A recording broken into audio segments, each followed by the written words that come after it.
In this example, we're going to look at trig equations that involve a cos x plus b sin x. So we want to express this in terms of r cos theta minus alpha. So let's write cos a minus b first of all. We should be familiar with this identity, is cos a cos b plus sin a sin b. So 2 cos theta plus 5 sin theta is going to be r cos theta cos alpha plus r sin theta sin alpha. Let's make the plus sign clear. So we can say that the coefficient of cos theta 2 is exactly the same as r cos alpha, and the coefficient of sin theta, which is 5, is exactly the same as r sin alpha. So we can obtain tan alpha by dividing r sin alpha over r cos alpha,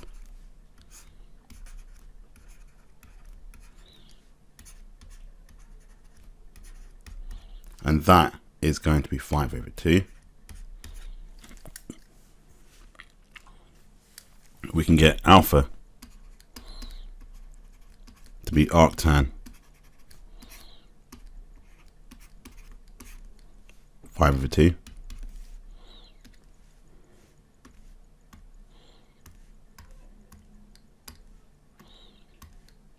which is 68.2. So if we square r sin alpha and square r cos alpha, we'll get 5 squared plus 2 squared, which is 29. And that's going to be r squared sin squared alpha, r squared cos squared alpha is equal to 29. Take r squared out as a common factor. Sin squared alpha plus cos squared alpha we know is identical to 1. So r squared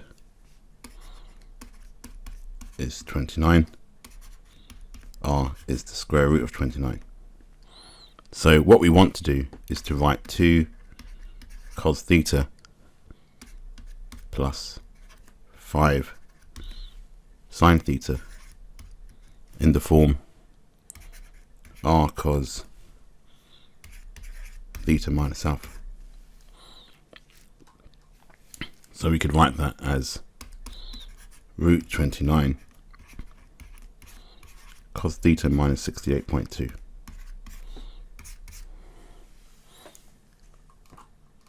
Now part B says hence solve for theta being greater than 0 but less than 360. The same equation but it's equal to 3. So what we can do now is to write the following. Root 29 cos theta minus 68.2 is equal to 3, and our range was theta to be greater than 0 but less than 360 degrees.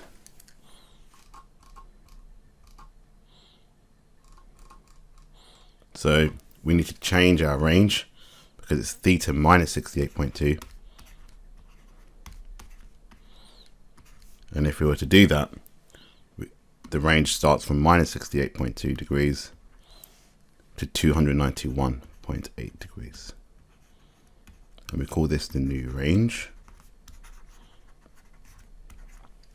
So we could write cos theta minus 68.2 is equal to 3 over root 29. So theta minus 68.2 is arc cos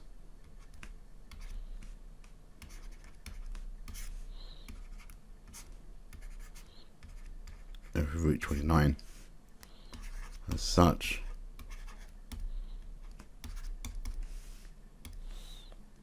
So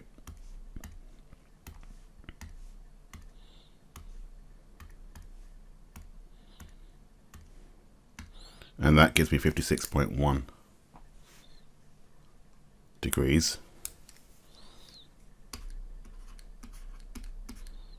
But remember, when we draw a cast diagram, cosine is positive in the first quadrant and also positive in the fourth quadrant. But remember, we've got a restriction on our range, that our range can only go from, as we've written down here, minus 68.2 to 291.8 degrees. So we've got the first solution, which is 56.1 degrees. So if I was to go in an anti-clockwise direction, we're going from 0 to positive 180. But if I now change it to a clockwise direction, that's starting from 0 to minus 180. So this angle is actually minus 56.1. So the other solution we need is minus 68.2 is equal to minus 56.1 degrees. So we've got theta minus 68.2 is equal to 56.1 and minus 56.1. So let's list that out in order of magnitude.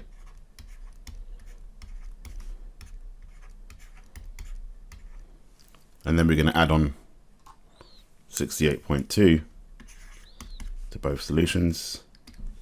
So minus 56.1 plus 68.2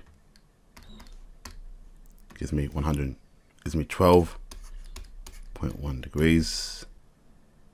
So the second solution is 56.1 plus 68.2, which gives me 124.3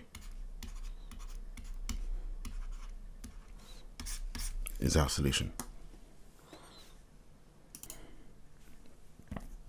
Here's a question for you to try. You can pause the video. When you're done, I will go through my work solution.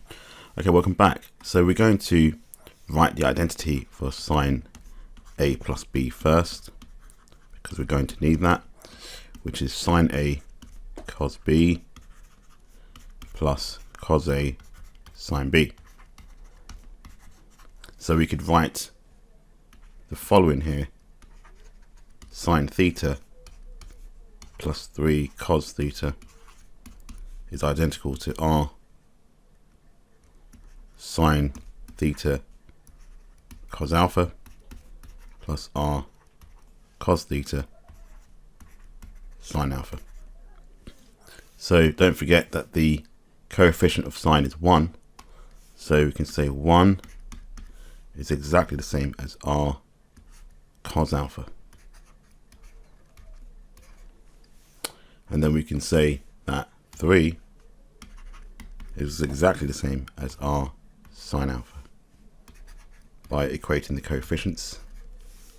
So now tan alpha, as we've shown previously, is r sine alpha over r cos alpha. So I'll write that down explicitly here. So we get 3 over 1, hence tan alpha is 3. So we're going to find alpha, so we arctan that.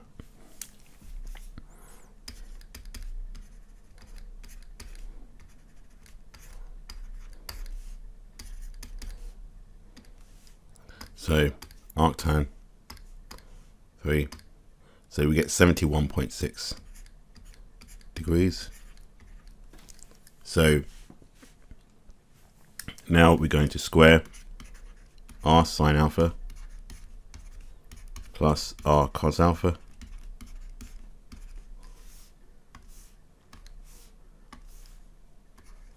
which is going to be 3 squared plus 1 squared, which is going to be 10. So we can say r squared sine squared alpha plus r squared write that a bit clearer over here. R squared sine squared alpha plus R squared cos squared alpha is equal to 10. So now we can say R squared sine squared alpha plus cos squared alpha is equal to 10. So we know that sine squared plus cos squared is identical to 1. So R squared is equal to 10. R must be the square root of 10.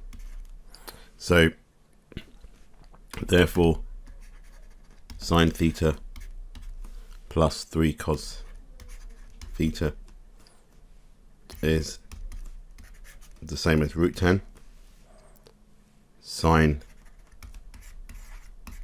theta plus 71.6.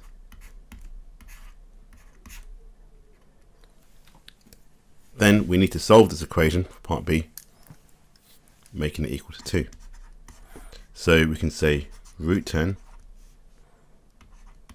sine theta plus 71.6 degrees is equal to 2, and our range is theta is greater than or equal to 0 but less than 360 degrees. So let's go back and check our range here. It's exactly the same. So it's less than or equal to, so I'll add that in here. So it's greater than or equal to 0 but less than 360. So we need to change our range here. So it's theta plus 71.6. So our range goes from 71.6 here, and then we need to do 360 plus 71.6, which gives me 431.6 degrees. This is our new range. So sine theta plus 71.6. So now we're going to arc sine this, so it's 2 over root 10. And so now we can say theta plus 71.6. So arc sine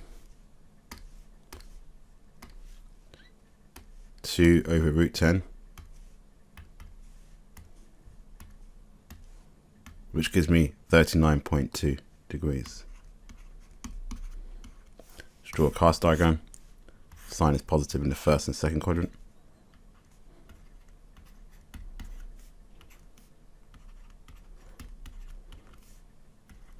ASTC,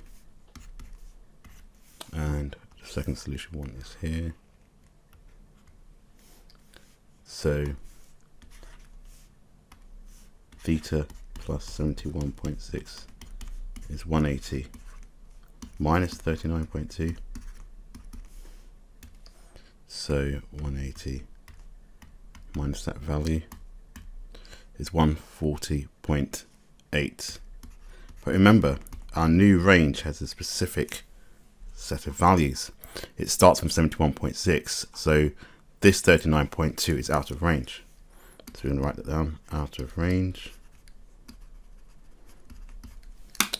And it goes up to 431.6. So we can get another solution by saying theta plus 71.6 is 360 plus 39.2. So let's do that here.